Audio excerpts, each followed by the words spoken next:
guru kita Ki Haji Zainal Arifin Maksum yang telah memberikan ilmunya, menyampaikan nasihatnya dan wawasannya kepada kita malam hari ini, terutama kepada Ta'mir Masjid Al-Idris dan masyarakat Desa Raji dan seluruh masyarakat Kabupaten Demak yang hadir malam hari ini.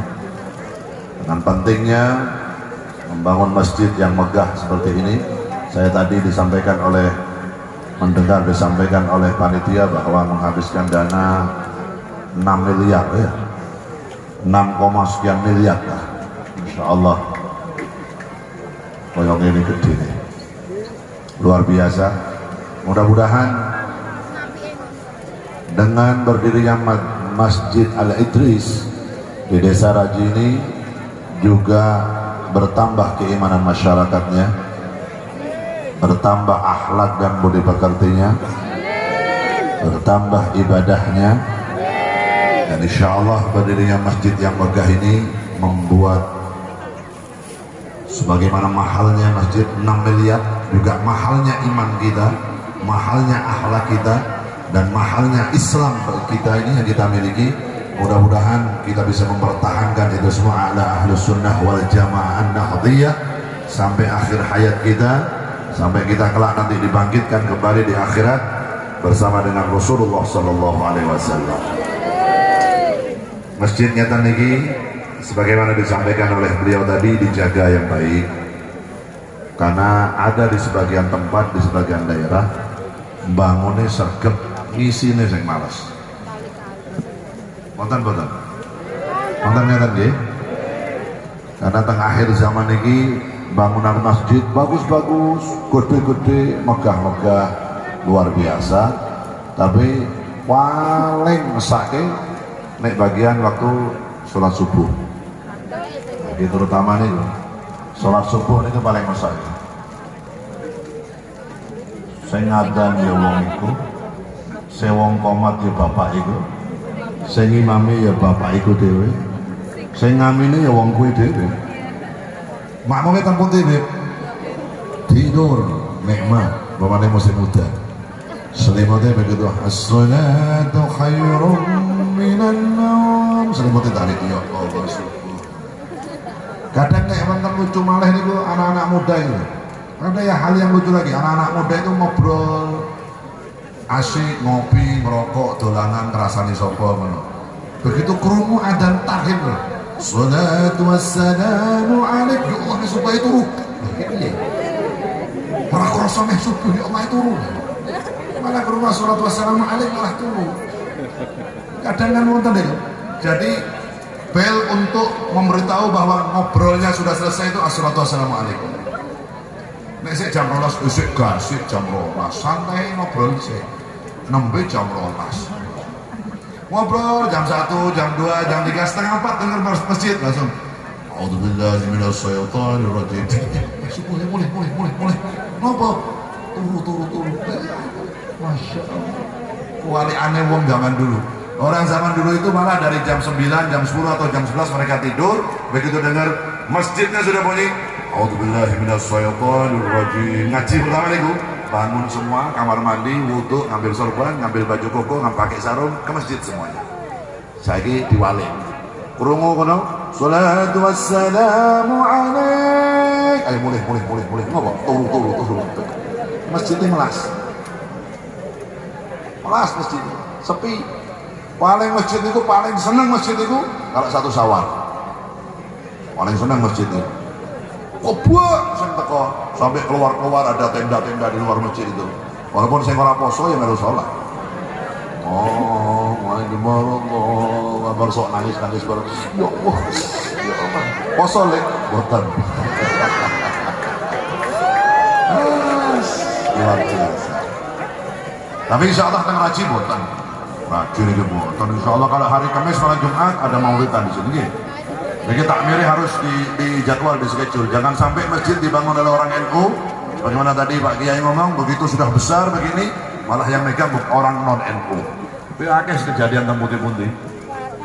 Yang tadinya masjid baru dibangun, malam Jumat ada mauludan, ada manakiban, ada rotiban, ada tahlilan. Begitu dipegang oleh orang lain, maulud bid'ah, manakib bid'ah, rotib bid'ah. Selain itu nggak boleh melas. Bisa bangun ke wong liya tok. Nah, ini yang dijaga. Takmirnya harus diseleksi dengan baik. Siapa yang ngurusi masjid ini harus diseleksi dengan baik. Harus orang yang berpaham ahlus sunnah wal jamaah nahdiyah, harus. Biar bisa dibesarkan di tempat ini dengan adanya banyak sholawat, banyak rotib, banyak manakib, banyak itu, balak semingkir saking rajin.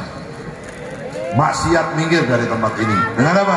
Kita hanya memohon kepada Allah, mohon perlindungan kepada Allah, mohon perlindungan dari segala sesuatu kepada Allah lewat bacaan-bacaan tadi. Lewat apa? Lewat baca maulid, lewat baca manakib, lewat baca rotib. Kita mohon dengan bacaan-bacaan itu kepada Allah Subhanahu wa taala agar apa? Kita tetap dikuatkan iman dan Islam ala ahlus sunnah wal jamaah. Yang kedua, kita mohon pada Allah lewat bacaan-bacaan tadi agar anak-anak kita dilindungi oleh Allah Subhanahu wa taala. Kita mohon keberkahan rezeki kita, mohon keberkahan ilmu kita, mohon keberkahan hidup kita, dan diselamatkan hidup kita sampai kita meninggal dalam keadaan mengucapkan kalimat la ilaha illallah Muhammadur Rasulullah sallallahu alaihi wasallam. Dan jenengan kalian kula sedaya wasilah lewat waosan-waosan iku wau. Manakib, rotib, maulid, sholawat itu diwaos. Supaya apa? Supaya hidup kita diselamatkan oleh Allah Subhanahu wa taala. Nek jenengan boten purun maos niku mawon, niku ndak mau baca itu semua, hanya mengandalkan hanya sholat tok, hanya mengandalkan puasa tok, itu enggak ditutup, tidak ditambal dengan amalan-amalan itu tadi, akeh kurangnya amalan dengan kalian kula. Salate nek khusuk ya urung tentu khusuk. Kadang sholat duhur niate sholat asar. Sebab apa? Sebab sholat duhur setengah telu sore. Kadang kita sholat subuh rakaatnya kelalen wis pirang rakaat karo ngantuk. Allahu Akbar. Begitu sudah 2 rakaat harusnya pakainya kunut langsung sujud toh. Begitu tekan ngisor loro apa siji. Sholatnya jenengan kalian pulang ngeten niku. Karena nek cuman ngandalke sholat tok, poso tok, sholat ibadahnya kita tidak seperti ibadahnya para guru-guru kita. Ibadahnya kita tidak seperti ibadahnya para wali. Ibadahnya kita tidak seperti ibadahnya para rasul, para nabi, jauh. Makanya tambah dengan apa? Ibadah-ibadah kata saya demikian. Sumakeh mau sholawat. Kenapa Beb? Jenengan kok tiap malam datang ke sana ke sini baca sholawat, ngajak umat cinta Nabi? Ya yang nyuruh Nabi Muhammad. Kita hanya menjalankan perintahnya beliau. Lewat guru-guru kita yang ilmunya musalsal nyambung langsung kepada Rasulullah sallallahu alaihi wasallam. Saking gurune dugi Kanjeng Nabi. Kenapa? Napa malah Habib Lutfi nek dawuh, bagaimana cara menyelamatkan umat ini? Gampang, bikin umat ini fanatik kepada Nabi Muhammad, bikin umat ini cinta sama Nabi, bikin umat ini agar berpikiran Nabi terus, bikin umat ini agar berhayal Nabi Muhammad, bikin umat ini jangan jauh dari Nabi Muhammad, maka selamat umat ini. Niku dawuh Habib Lutfi. Bagaimana caranya supaya umat ini cinta sama Nabi? Sering-sering menyebut namanya orang yang kita cintai. Itu salah satu tanda orang kalau mencintai. Orang tuh kalau cinta sama sesuatu, dia akan cenderung sering menyebut yang dia cintai. Kalau Anda sering menyebut nama Nabi Muhammad, berarti di hatimu ada Nabi Muhammad. Tapi kalau Nabi Muhammad kamu sering sedikit kamu sebutkan namanya, kamu lebih sering menyebut nama orang lain, berarti Nabi Muhammad masih kalah cintanya kamu kepada orang lain selain Nabi Muhammad. Padahal dawai Kanjeng Nabi, la yu'minu ahadukum hatta akuna ahabba ilayya min nafsihi wa waladihi wa walidihi wan nasi ajma'in. Dawai Kanjeng Nabi dalam hadisnya, tidak akan mencapai level sempurna, kamu tidak akan menjadi sempurna imanmu sebelum kamu bisa mencintai diriku Nabi Muhammad, kata Rasul, melebihi cintanya terhadap dirimu, anakmu, orang tuamu, keluargamu, sahabatmu, hartamu. Kalau kau belum bisa mencintai diriku melebihi itu semua, berarti imanmu belum sempurna. Supaya imanmu sempurna, maka yang level pertama harus kau cintai setelah Allah adalah Nabi Muhammad SAW. Beb, apakah harus saya mencintai Nabi melebihi orang tua saya? Ya. Siapa yang harus saya dulukan, Nabi Muhammad atau orang tua saya? Nabi dulu. Siapa yang harus saya dulukan, anak saya apa Nabi dulu? Nabi dulu. Nggak ada yang bisa kamu dulukan kecuali Nabi dulu. Kalau kau sudah bisa mendahulukan Nabi Muhammad di atas segalanya, imanmu kepada Allah sempurna. Tapi kalau kau masih belum berani berkorban untuk Nabi, belum bisa berkorban untuk Rasulullah, belum bisa membahagiakan Nabi Muhammad, harap angkat pengajian sholawatan waktu karo bojone. Mas nek mangkat bengi ora tak buka kelawang. Ora, aku ora mangkat tak ngono. Nek saya model ngono cintamu karo Kanjeng Nabi, imanmu belum sempurna. Oh, saya nggak bisa ikut sholawatan beb, saya nggak bisa muji Nabi malam hari ini, saya nggak bisa baca maulid malam hari ini. Kenapa? Karena besok pagi saya kerja. Kalah cintamu karo dunia. Berarti cintamu kepada Nabi Muhammad masih kalah dengan cintamu dengan dunia. Sebabnya saya ngomong begini pada, wong kok sholawatan cuman bagi kita. Ya besok kerja ngantuk-ngantuk siti, khusus besok nggak apa-apa. Yang penting malam hari ini kita dicintai Nabi. Yang penting malam hari ini kita dipandang Nabi. Yang penting malam hari ini kita diakui oleh Nabi Muhammad sebagai umatnya. Yang penting malam hari ini kita sudah ditulis oleh Nabi Muhammad, iki umatku siji, dapat jatah syafaat saya nanti di akhir. Oh, luar biasa, melebihi dunia dan isinya. Cinta Nabi Muhammad terhadap kita melebihi apapun yang ada di dunia. Nabi Muhammad, cintai Nabi Muhammad. Di masjid ini, di musola ini, di rumahmu, sering-sering kumandangkan nama Nabi Muhammad, sholawat pada Nabi Muhammad, ceritakan akhlak budi pekerti Nabi Muhammad, ajarkan kepada anak-anak kita Nabi Muhammad nek dahar ngeten, Nabi Muhammad nek siram ngeten, Nabi Muhammad nek nunjuk ngeten, Nabi Muhammad kalau berjalan keluar dari rumah kaki yang mana dulu, masuk ke rumah bacanya apa, keluar dari rumah bacaannya Nabi apa, bagaimana Nabi Muhammad yang dibaca kalau pagi hari, apa bacaan Nabi Muhammad kalau sore hari. Ajarkan kepada keluarga kita, ben anak jenengan tambah cinta kepada Nabi.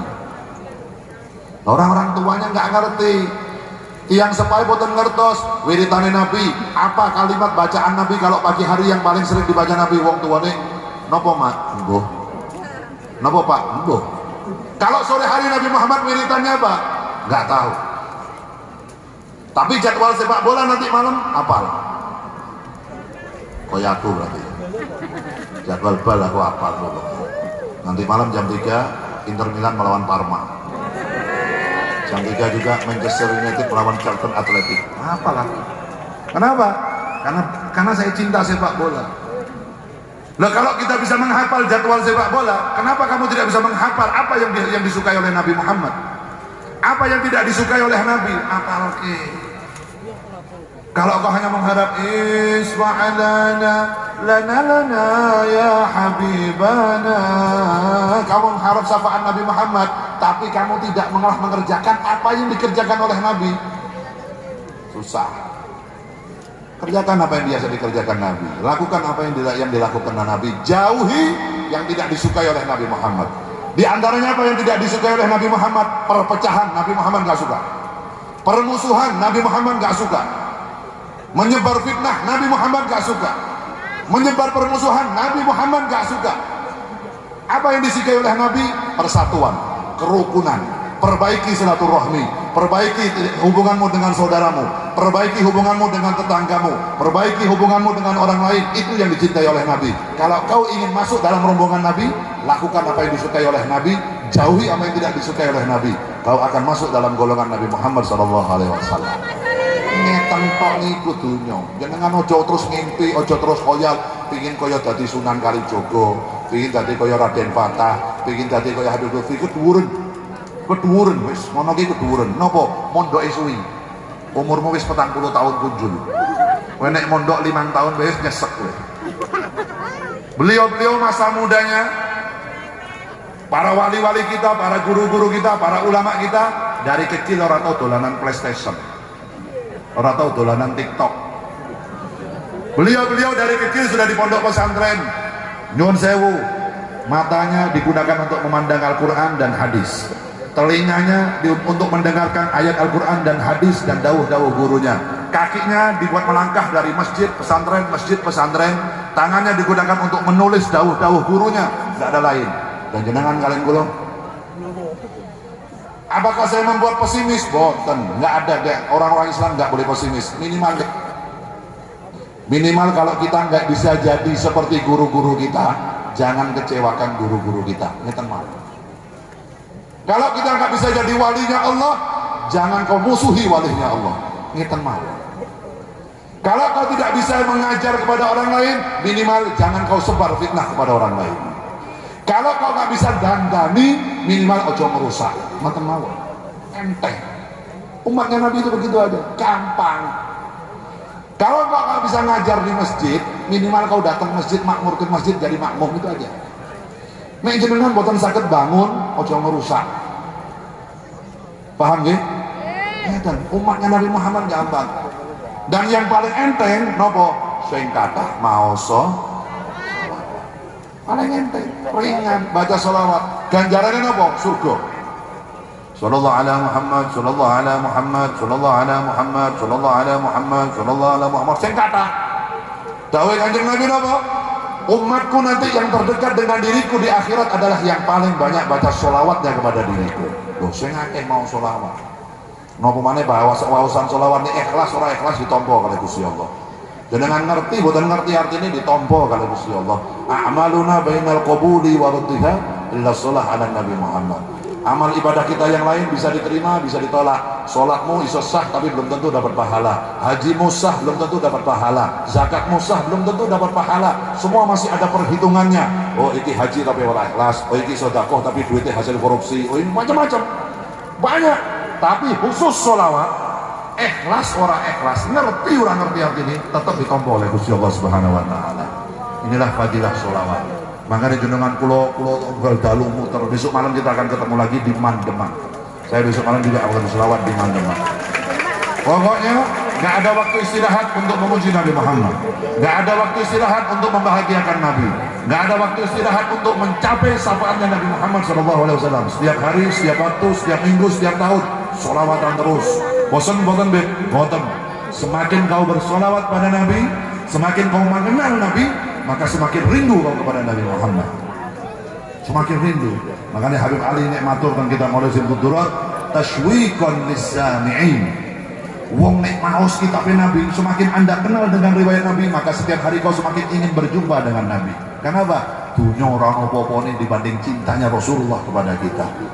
Dunia ini diibaratkan seperti sebutir kacang hijau, tapi cintanya Nabi Muhammad kepada kita sebesar dunia yang diciptakan oleh Allah Subhanahu wa taala. Luar biasa.